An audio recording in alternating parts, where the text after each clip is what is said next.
The Mercedes-Benz Interview Lounge. It bothers me that I'm not there with you right now. Hi. I wish you were here with us. I know you miss me terribly, there you are. Ellie. I can hear you now. Yeah, hi. I know you miss me terribly.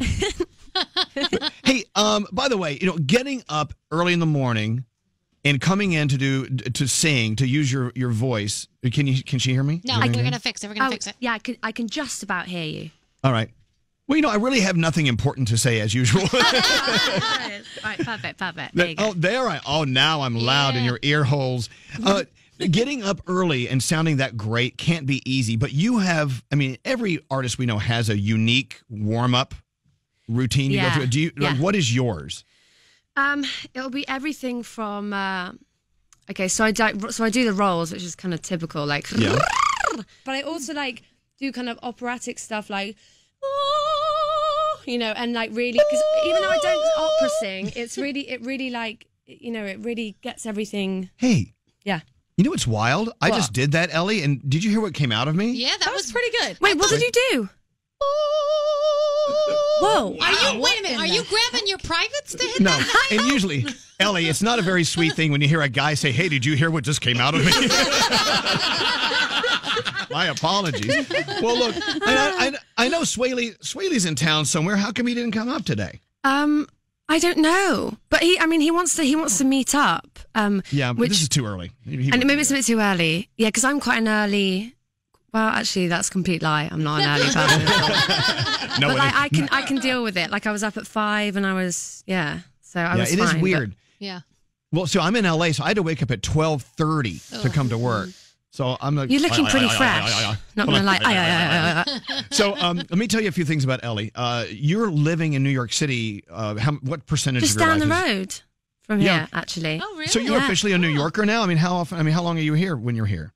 I don't know if that's like a legal thing I can say, but I don't know. But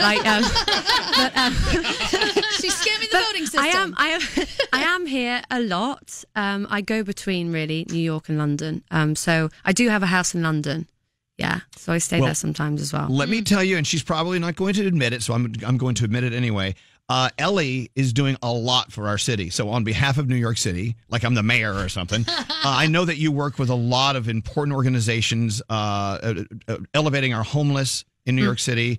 And I know that you take a trip over to the United Nations every once in a while to fight for climate change and some change and really cool things. Wow. So you know what? Actually, Ellie Goulding's doing more for our city than we're doing for our city. So. Yeah, that's embarrassing for us. I try. I've been working with UN for a couple of years now as a Goodwill ambassador for the environment. So I try and teach young people about how climate change is affecting the planet and how we need to stop making plastic and various other things. Although I do have a single-use plastic in my hand right now, so I'm I think kind of the doing what I bottom should be doing. Safe. Yes, top some might of be it's the plastic. Yeah. Just take it back to your apartment and wash it out and reuse it. And I could do. You could. Yeah, I will. I will do that. Thank you. You're welcome. Well, Ellie, I live down here too, so come on over. We'll have cocktails. I've got a great place right around the corner. Yeah, I do too. That's my problem. I love them a little too much.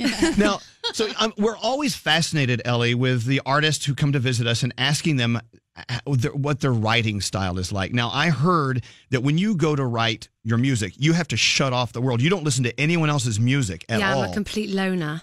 Complete loner, yeah. So do you have any clue when you're doing writing sessions? Do you have any clue what other music is out at all? Are you totally shut off from that? Not really. I'm really embarrassingly ignorant about music. I listen to classical music a lot. But I know the odd thing. Like I knew what Beyonce's last song was with Jay. Right, that's good. Which I can't say, but Yeah. Of course. But I knew that, so that's enough, right? Yeah, that's it. That's all that's happened. Sure. Yeah. I think that's good though, because then you're doing your own thing 100%. You're not biting anybody else's style. It came from your head. Yeah. Yeah. Well, it's not. Do you know what? It can have pros and cons because sometimes I feel like I then make something completely unique that no one else is making because I can't hear what anyone else is making, and it doesn't like subconsciously go into my brain, and then I'm like, oh, I should be. Doing a... Oh, I know Post Malone is. There you go. I was going to say a Post Malone track. I love him.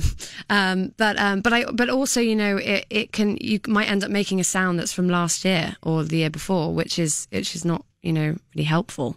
So, Yeah, but sometimes when I lock myself away with just piano, it's some, I play this one song and my friends, like a couple of my friends, like cried because I obviously had locked myself away so much that I had just driven myself to this really sad like song place. Oh. Because it can but like I'm happy, like I'm I'm a happy kind of person, but when you get stuck in the studio, you kind of get cabin fever and you end up just going a bit insane. I think it's a good thing for the there art. must be something to be said for like writing that last lyric and that last note and like, now I can go back and out and see what's going on, like the groundhog that comes out of the groundhog. I do take the cocktails in the ground. studio with me as well. I'm sure that helps. Now, writing, as we know, is a very personal thing. You're writing about personal feelings and things you observe on the planet and in the universe. And so I've heard that you recently became engaged. And congratulations, by the way. Thank you. Me too. Here's my ring. Oh, did you? Look, isn't it funny how I'm kind of in between partying and engagement, because just below the ring is the entry for I still have my club bracelet from last night on. What club is that? We were at actually all weekend long out here in LA. We were at Complex Con, which is just incredible. Oh, amazing. Do a Google on that. But anyway, so when you're about to enter this life of being married or whatever, now how does that, do you predict this will change the things you write about or the roads you'll go down when it comes time to be personal in your music? Well, I don't think it has changed my writing so far, because I'm still writing about the same things I always write about. I think I always have this kind of place where there's just certain things that I can't not write about, and whether I don't think it's a matter of like being happy or sad. I just always have these things that I always want to talk about. I always talk about human behavior, and I talk about breakups because I find breakups between people really fascinating. I find it so crazy when someone is like someone's everything and then nothing, and I just find that just for some reason, since I was like 8 years old, I used to write about it in my diary and be like, and talk about boys. I was in love with like 5 different boys, and me too. Yeah. So I've always been fascinated by that, but I think I predict that it won't change my writing. Like I find him kind of a sacred thing that I just don't want to like put into a song. I don't know why. Maybe I will at some point. But sometimes when I play my songs to him, he's like, "Who's that about? Who's that about?" So like I think maybe he secretly wants me to write a song about him at some point. Yeah. I don't think he wait till he hears it. He'll be like, "Oh, why did I want that?" Exactly. Hey, another thing I love about observing you, Ellie, from the moment we met you to now. When did we meet? It's been like 54 years. Yeah, I know. It's been a long time. A lot of people in the business have had these different ways of popping in, maybe on the big talent shows or whatever. But yours was a little different of a route. And as a matter of fact, we just received a text from someone that says, "I'm so glad Ellie's back with her new stuff. I bought her mixtapes when I would meet her, and I saw her play at JFK Airport one time." I mean, that must have been awesome. That must have been a totally different point of your life. Yeah. When you're performing at the airport. I don't know. I don't remember. Actually, do you know what? I do remember that. I think that was what was it? Oh, it was the grand opening of the JetBlue terminal when they redid it.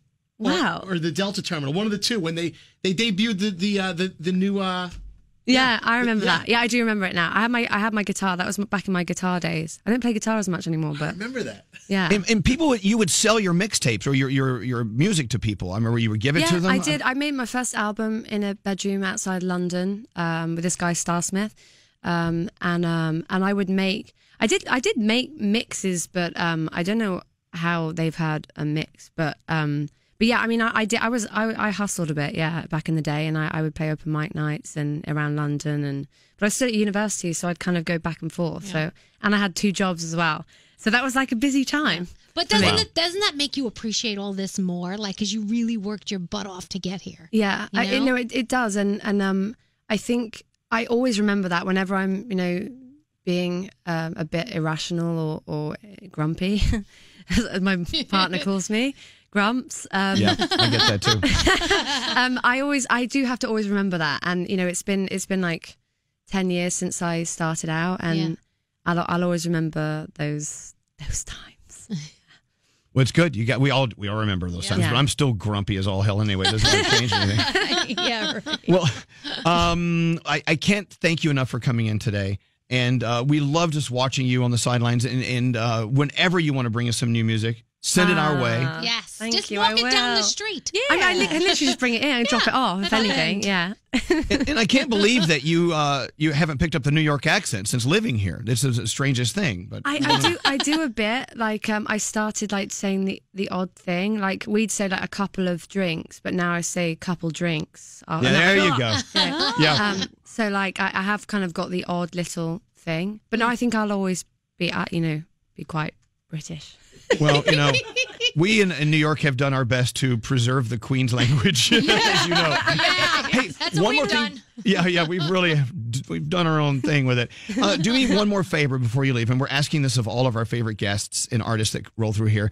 Think back in your life to that one song that is sort of the song that was maybe it happened when you were going through a crazy change, a positive change or a negative learning change or whatever in your life. That one song, every time you hear it, it takes you back to that place.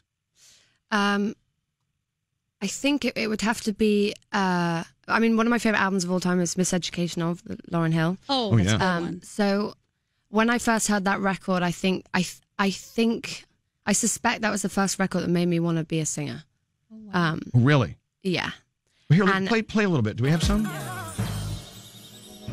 I keep letting you back in. Oh, wow. Is that X Factor? Yeah. Yep. How can I explain myself? So soulful. I haven't heard this in a long time. That was 1998. Do you know what you were going through when this song came out? Do you know, knowing me, I listened to the album like 5 years after it came out or something. But we were kind of, we were in the dark out in the countryside in Herefordshire in England. But I had this CD was, it was scratched to hell because I just listened to it every day. And I'd never heard a singer sing like that before. Wow. Yeah. I'd listened, I grew up with the Spice Girls and girl groups and boy bands and things, and Craig David was like my first concert. We love Craig David. By the way, can I say Craig David is one of the nicest human beings, most genuine souls that I've ever met in my life. I And agree. I've met a lot of people, and he's just brilliant. He's just amazing. Anyway, hi Craig. But he was my first ever concert. But when I heard Lauren, I was like, damn, like I'd honestly never heard someone sing with that kind of emotion and that kind of passion, and so that was it for me. That was it. That's it. I'm going to be a singer. By the way, you know the Spice Girls are going to announce something today. I know. I heard But no this. Posh. No Posh. She's not coming back. Ellie, get in there and take Posh's place. Yeah, Get a wig. I mean, I could give it a good go. I know all the words, so. Of course, in all the moves. I'm sure you still have moves. you still have the wardrobe. I'm sure it's all still there. Well, Ellie, thank you so much for coming to see us. You Thank you for always have a having home me. with us here. Ellie Goulding, you. everyone. Yeah. Fabulous. Thanks, guys.